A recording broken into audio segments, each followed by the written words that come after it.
Welcome, everyone, to the Beyond the Buzzer podcast. Quick heads up, apologies in advance if I happen to mispronounce any names here. Let's jump right in. Opening game of the FIBA U19 World Cup 2025. We had USA taking on Australia. USA gets the win, 88-73. Yeah, and right from the tip, you saw what the U.S. was about. They came out looking to impose themselves. That defense was intense. Totally. Koa Pete, just as expected, really, established himself physically from the get-go. That drive and then the back-to-back buckets, that set a real aggressive tone. It really did. And then, boom, AJ Dybantsa in transition. Oh, yeah. That fast break dunk off the Dickinson turnover, electric. Felt like a momentum shifter right there in the first quarter. And that's kind of where Australia got stuck, wasn't it? They looked, well, flat against that U.S. press. They did. 6 straight missed shots at one point and just some unforced errors giving the ball away. Yeah, not ideal.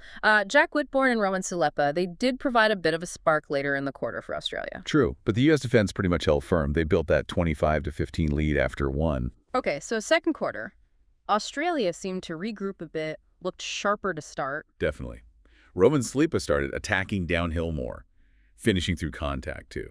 Yeah. Showed some fight. And Jacob Furphy hitting that deep three, that was big. It cut the lead back down to single digits for a moment there. It did. Dickinson was trying to push the pace, too, trying to get them going. But every time Australia seemed to make a little push, the U.S. had an answer. Jordan Smith Jr. specifically. Right, that mid-range jumper, then the baseline hook, just steadying plays for the USA. And you just couldn't ignore the size difference inside. The U.S. advantage on the offensive glass was pretty consistent. Murrez Johnson Jr. was a beast on the boards. That really hurt Australia, not being able to secure those defensive rebounds. It felt like a key difference maker throughout. USA up 49-37 at the half. Yeah, that offensive rebounding really kept possessions alive for the U.S. In the third quarter, that's where the USA really broke it open. Started with that huge 10-0 run. Exactly. And it was fueled by turnovers again. Dybantsa and Smith Jr., they were just so quick to capitalize. Dybantsa's three-point play in transition sticks out. Just pounced on that mistake. And his pressure defense was a factor there, too, forcing some of those errors from Australia. They looked uncomfortable. For Australia, Furphy has some tough shots. Got to give him credit. And Siulepa kept battling on the glass. He did. But overall, Australia just couldn't seem to finish possessions cleanly. Either gave up an offensive board or committed a foul late in the clock. Yeah, too many second chances, too many free throws conceded.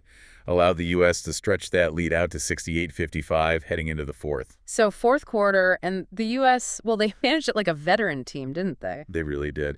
Jordan Smith Jr. was just everywhere. Steals, blocks, getting timely buckets. That coast-to-coast layup off a turnover was impressive. He had a fantastic all-around game. And Koa Pete kept working inside, too, hitting free throws, making some smart passes when doubled. Just solid play. Australia tried to make a couple of runs. Furphy kept scoring. Cheating Brogan chipped in. Yeah, but every time they got a little momentum, the U.S. had a big play ready, like Dybantsa with that late dunk or Michael Brown Jr. hitting that dagger three. Exactly. Just answered every challenge. Yeah. The U.S. kept that lead comfortably in double digits pretty much the whole final stretch. Yeah. Controlled the end game. So, final score 88-73 USA. It felt like the U.S. was just, more disciplined overall. Yeah, more disciplined, definitely more athletic.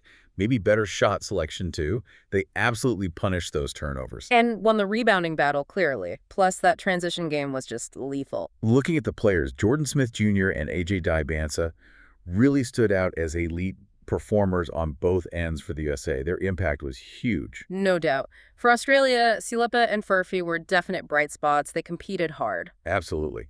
But it felt like they just needed more consistent scoring threats across the board and maybe a bit more composure against that intense U.S. pressure. Handling that pressure and cleaning up the defensive glass seem like key areas. Well, that wraps it up for this game. Thanks, everyone, for listening to the Beyond the Buzzer podcast. So let's leave you with this thought. If you're Australia's coaching staff, how do you clean up the turnovers and rebounding issues before the next group game?